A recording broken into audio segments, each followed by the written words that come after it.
जय हिंद दोस्तों, आपके अपने YouTube चैनल ऑनलाइन पढ़ाई पॉलिटेक्निक एंड ITI में आप लोगों का स्वागत है।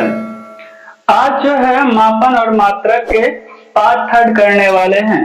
पार्ट 1 और 2 पिछले क्लास में हम लोग ने कर चुके हैं। आज पार्ट थर्ड में जो है हम लोग ये सब करने वाले हैं। तो पार्ट थर्ड में दे रखा है मात्रकों के गुणज या एसआई उपसर्ग, इसी को इंग्लिश में बोलते हैं प्रीफिक्स। ठीक है, इसी को क्या बोलते हैं इंग्लिश में? प्रीफिक्स। एसआई उपसर्ग में दे रखा है ये सब दे रखी है। ठीक है, उसका 10 का घात के रूप में ये दे रखा है, उसके बाद उसका संकेत दे रखी है। तो जैसे कि यहाँ पे दे रखा मिली, मिली का जो है 10 के घात के रूप में है 10⁻³ और इसकी संकेत होती है n। उसके बाद आगे चलते हैं माइक्रो। माइक्रो को हम लोग क्या लिखते हैं? 10⁻⁶, उसको म्यू से सूचित करते हैं। इसको जो है हम लोग पढ़ते हैं म्यू। ठीक है, इसको हम लोग क्या पढ़ते हैं? म्यू। उसके बाद जो है आगे आती है नैनो। नैनो को हम लोग क्या लिखते हैं? 10⁻⁹, उसको स्मॉल एन से सूचित करते हैं। स्मॉल एन से इसको क्या करते हैं? सूचित करते हैं। उसके बाद आ जाती है पिको। पिको का मान जो होती है वो होती है 10⁻12 और इसको जो है स्मॉल पी से सूचित करते हैं। उसके बाद आपका अगला आ जाती है फेमटो। फेमटो को हम लोग 10⁻15 से सूचित करते हैं। इसको स्मॉल एफ से क्या करते हैं?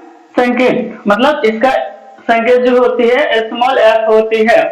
एटो, एटो का जो है मान होती है वो होती है 10⁻18 और इसको ए से सूचित करते हैं। आगे जो है ये था स्मॉल, मतलब ये छोटा मात्रक था, यानी छोटा मात्रक को हम लोग इससे दिखाते हैं। अब इसी को बड़ा टर्म में अगर इसका हम दिखाएंगे तो जैसे इसका बड़ा घात के रूप में जो है सबसे छोटा जो होती है वो होती है किलो। किलो के लिए आ जाती है 10⁻3, इसका संकेत हो जाती है kg। ठीक है, उससे बड़ा जो होती है वो हो जाती है मेगा। ठीक है, और मेगा को कैपिटल एम से हम लोग सूचित करते हैं। उसके बाद जो आती है वो आती है जीगा। ठीक है, जीगा को हम लोग जी से सूचित करते हैं। जैसे कि यहाँ पर ध्यान दीजिएगा, मेगा को जैसे हम लोग जब विद्युत पावर की बात करते हैं, विद्युत ऊर्जा की बात करते हैं, तो उसको हम लोग किससे दिखाते हैं? मेगा इलेक्ट्रॉन वोल्ट से। ठीक है, मेगा इलेक्ट्रॉन वोल्ट से। ये इलेक्ट्रॉन वोल्ट क्या है? ये ऊर्जा की मात्रक है, ये ऊर्जा की मात्रक है। और मेगा क्या है? ये बड़े नंबर को डिनोट करते हैं, यानी जिसका मान होता है 10⁻6। अब उसके बाद जो आती है अगला वो आती है टेरा। टेरा का मतलब संकेत होता है कैपिटल में टी। उसके बाद आ जाती है पेटा। पेटा का मान होती है 10 और इसका संकेत हो जाता है कैपिटल में पी। यहाँ पे जो है स्मॉल में पी है। ठीक है, ये स्मॉल में पी है और ये क्या है? कैपिटल में पी है। स्मॉल में जब पी रहेगा तो इसको पिको बोलेंगे और कैपिटल में जब पी रहेगा उसको हम पेटा बोलेंगे।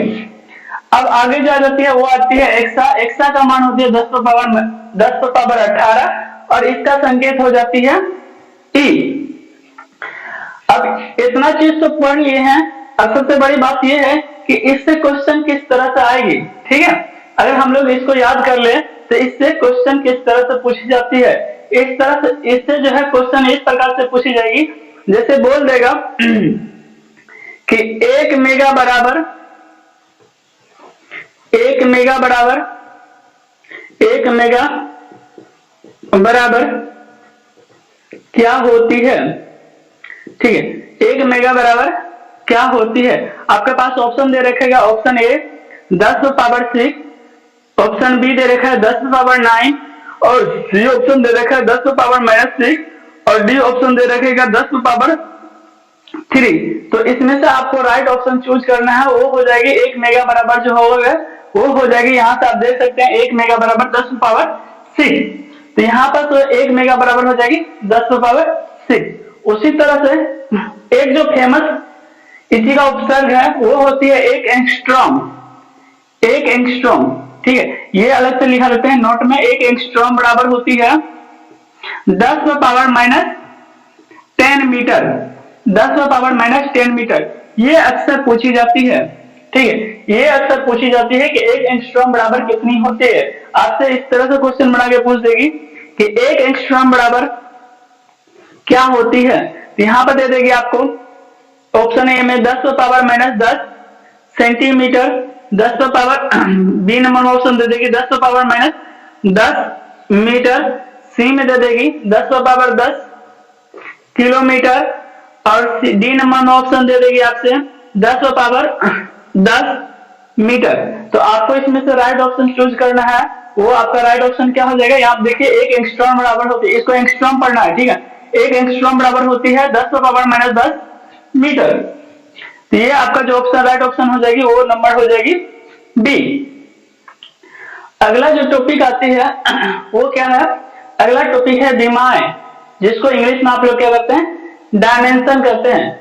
अगला क्या आती है, विमाएं, डायमेंशन। इसमें जो है मुख्य रूप से जो है परिमाण, लंबाई और समय को दिखाते हैं।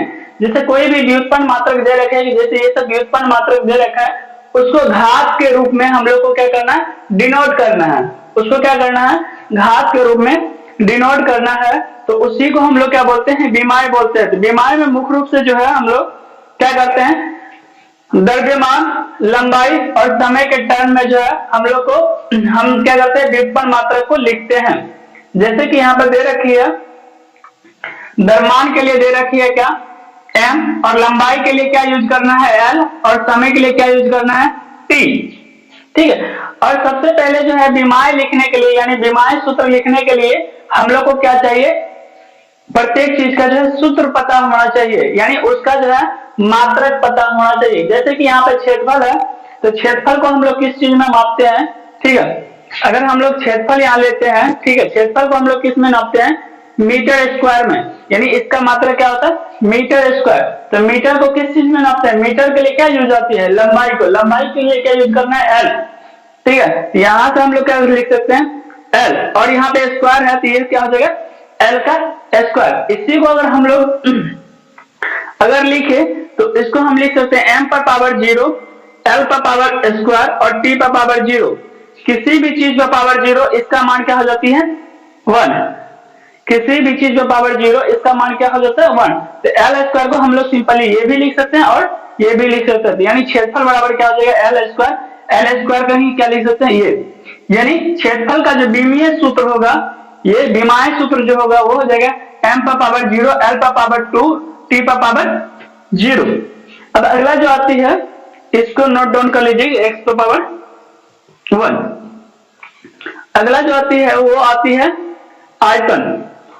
तो आयतन के लिए क्या होती है, अगर आयतन की बात करें, वॉल्यूम की बात करें, तो इसके लिए सूत्र जो हो जाती है वो होती है लंबाई गुणा चौड़ाई गुणा ऊंचाई, लंबाई गुणा चौड़ाई गुणा ऊंचाई। इसी को हम लोग, इसका अगर मात्रा की बात करें तो वो हो जाती है मीटर क्यूब। अगर इसका हम विमीय सूत्र लिखें तो इसके लिए क्या हो जाएगा, l का क्यूब, l का क्यूब, l का क्यूब, क्योंकि m यानी मीटर की लंबाई के लिए क्या आती है, l आती है।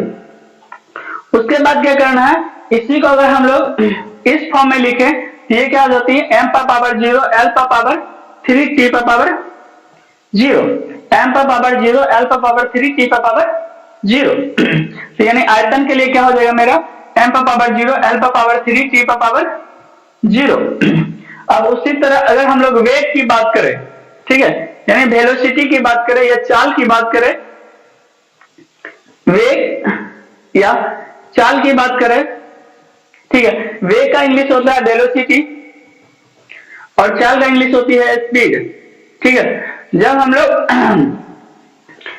गति और गति के नियम पढ़ेंगे तब उसमें इस दोनों में अंतर जो है समझेंगे, लेकिन फिलहाल अभी जो है इससे अगर हम बात करें तो इसके लिए हो जाती है विस्थापन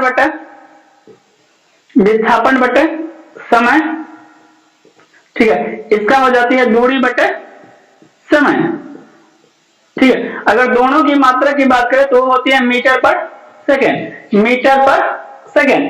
तो मीटर के लिए मेरे पास क्या होती है, मीटर के लिए हो जाएगी मेरा एल और समय के लिए क्या हो जाएगा, टी। अब बटे में टी है तो इसको जैसे ही हम ऊपर ले जाएंगे तो ये माइनस पावर हो जाएगा। जैसे कि यहाँ पर 1/x होती है तो इसको हम लोग लिखते हैं x to power -1। अगर 1/x होती है तो इसको क्या लिखते हैं, x to power -1। तो अगर इसको हम लोग सॉल्व करें तो ये क्या हो जाएगा, l t पर पावर -1। अगर इसी को हम लोग आगे थोड़ा सा लिखे, ये हो जाएगी m पर पावर 0 l t पर पावर -1, l t पर पावर -1 m l t पर पावर -1, ये वाला। तो ये वाला भी आप लोग क्या कीजिएगा, नोट डाउन कर लीजिएगा। 1/x को लिख सकते हैं x पर पावर -1। अब आगे जो दे रखा है, वेग के आगे जो दे रखा है वो दे रखी है त्वरण। तो त्वरण क्या होती है, वेग बटे समय को ही हम लोग बोलते हैं त्वरण। या इसकी डिफिनेशन की बात करें तो डिफिनेशन होती है वेग में परिवर्तन की दर, वेग में परिवर्तन की दर को ही हम लोग क्या बोलते हैं, त्वरण बोलते हैं। तो त्वरण की अगर बात करें, अगर हम लोग त्वरण की बात करें तो त्वरण के लिए जो सूत्र होती है वो होती है वेग बटे समय। क्या होती है, वेग बटे समय। अभी आप यहाँ पे अभी हम लोग क्या निकाले, वेग के लिए क्या निकाले थे, l t पर पावर -1। तो यहाँ से हम वेग का विमीय सूत्र लिख देंगे l t पर पावर -1, और t के लिए क्या हो जाता है मेरा t, ये सॉरी समय के लिए क्या हो जाती है t अगर नीचे है इसको ऊपर ले जाएंगे तो ये क्या हो जाएगा, माइनस में आ जाएगी। तो देखते हैं l t पर पावर -1 और इसको क्या करते हैं t पर पावर -1, ठीक है, t पर पावर -1। तो ये दोनों क्या हो जाएगी, जुड़ जाएगी। तो ये हो जाएगी l t पर पावर -2, l t पर पावर -2। अगर इसी को हम लोग एक्सपेंडेड फॉर्म में लिखे, ठीक है, तो ये हो जाएगी m l t पर पावर -2 m पर पावर 0, m पर पावर 0 l t पर पावर -2, ठीक है। अगर उसी तरह अगर हम लोग बल की बात करें, ठीक है, जिसको इंग्लिश में बोलते हैं फोर्स, जिसकी मात्रक होती है न्यूटन, अगर उसकी बात करें तो बल की फॉर्मूला जो होती है वो होती है द्रव्यमान गुणा त्वरण। बल बराबर जो होती है, बल बराबर जो होती है द्रव्यमान गुणा त्वरण। बल बराबर क्या होती है, द्रव्यमान गुणा त्वरण। द्रव्यमान के लिए जो हम लोग यूज करते हैं वो यूज करते हैं m, और त्वरण का यहाँ पे अभी हम लोग निकाले थे l t पर पावर -2। द्रव्यमान के लिए हो जाएगी m गुना l t पर पावर -2। ये त्वरण का मान यहाँ से हम लोग उठा लिए। अब जैसे ही इसको हम लोग मल्टीप्लाई करेंगे तो ये हो जाएगी m l t पर पावर -2, जो कि यहाँ पे दे रखा है, ठीक है। अब उसी तरह अगर हम कार्य या ऊर्जा की बात करें तो इसकी फॉर्मूला होती है कार्य बराबर होती है बल गुणा विस्थापन, बल गुणा विस्थापन। तो बल का यहां पर दे रखा है, बल का भी अभी निकाले हैं हम लोग m l t पर पावर -2, और विस्थापन के लिए हो जाएगी l। विस्थापन किसको नापते हैं, मीटर में, ठीक है, तो इसके लिए l हो जाएगी। जब हम इसको मल्टीप्लाई करते हैं तो ये हो जाती है m l स्क्वायर t पर पावर -2। तो m l स्क्वायर t पर पावर -2। अगर यहां तक किसी को डाउट है तो फिर से हमें कमेंट करें। अब जो आगे है वो है संवेग, ठीक है। तो सबसे पहले यहां तक आप लोग को समझ में आ गई है कि विमीय सूत्र निकालने के लिए हम लोग को फॉर्मूला पता होना चाहिए या उसकी मात्रक पता होना चाहिए। अब यहां पर दे रखा संवेग,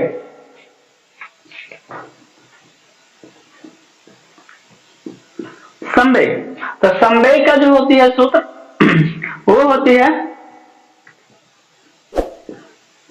द्रव्यमान, वो होती है द्रव्यमान गुणा वेग। वो क्या होते हैं, द्रव्यमान गुणा वेग। इसी को हम लोग बोलते हैं mv, p बराबर mv। तो यहां से द्रव्यमान की अगर हम लोग बात करें तो द्रव्यमान के लिए क्या हो जाता है मेरा m, और वेग की अगर बात करें तो वेग का यहाँ पर दे रखा है l t पर पावर -1। तो ये हो जाएगा m l t पर पावर -1, m l t पर पावर -1। अगर हम लोग घनत्व की बात करें, अगला दे रखा है घनत्व। अगर हम लोग घनत्व की बात करें तो घनत्व बराबर होती है द्रव्यमान बटे आयतन। घनत्व बराबर होती है द्रव्यमान, द्रव्यमान बटे आयतन। तो द्रव्यमान के लिए क्या होती है मेरी, द्रव्यमान के लिए होती है m, और आयतन के लिए यहाँ पे दे रखा है L क्यूब। जैसे ही इसको हम चेंज करें तो ये हो जाएगी m L माइनस क्यू।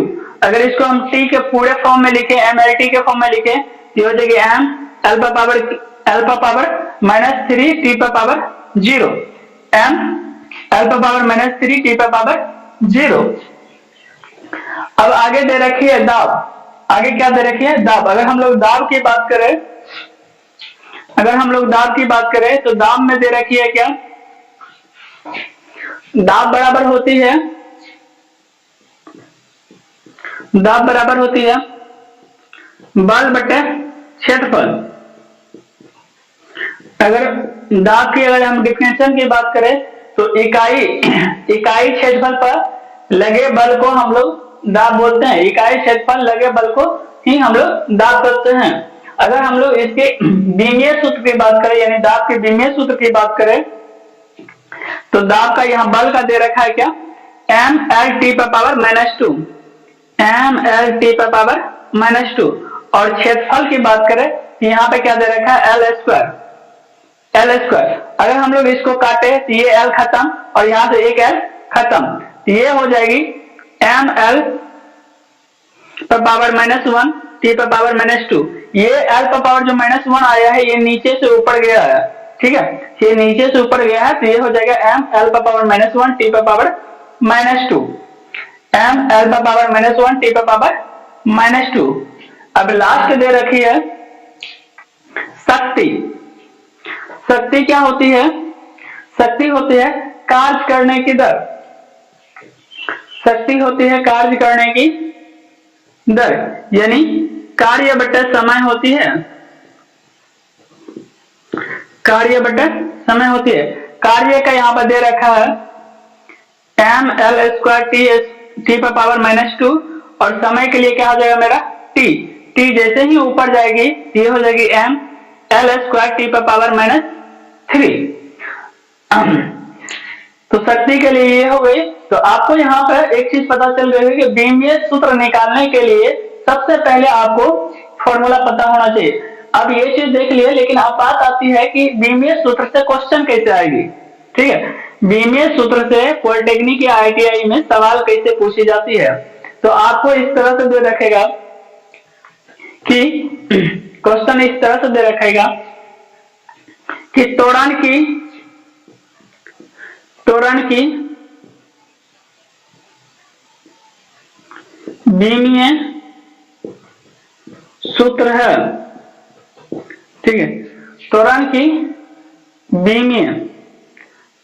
बीमीय सूत्र है। तो वहां पर आपको दे देगा LT माइनस 1 एक नंबर ऑप्शन, दूसरा नंबर दे देगा LT माइनस 3, तीसरा ऑप्शन दे देगा आपसे LT 2, और चौथा ऑप्शन दे रखेगी LT माइनस 2।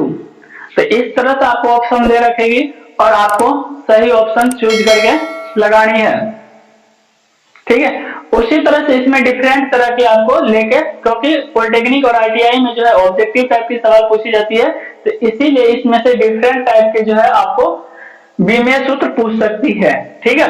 तो आपको ये चीज एक चीज जो है इसमें ध्यान रखनी है, वो क्या कि बीमीय सूत्र कैसे निकाली जाती है।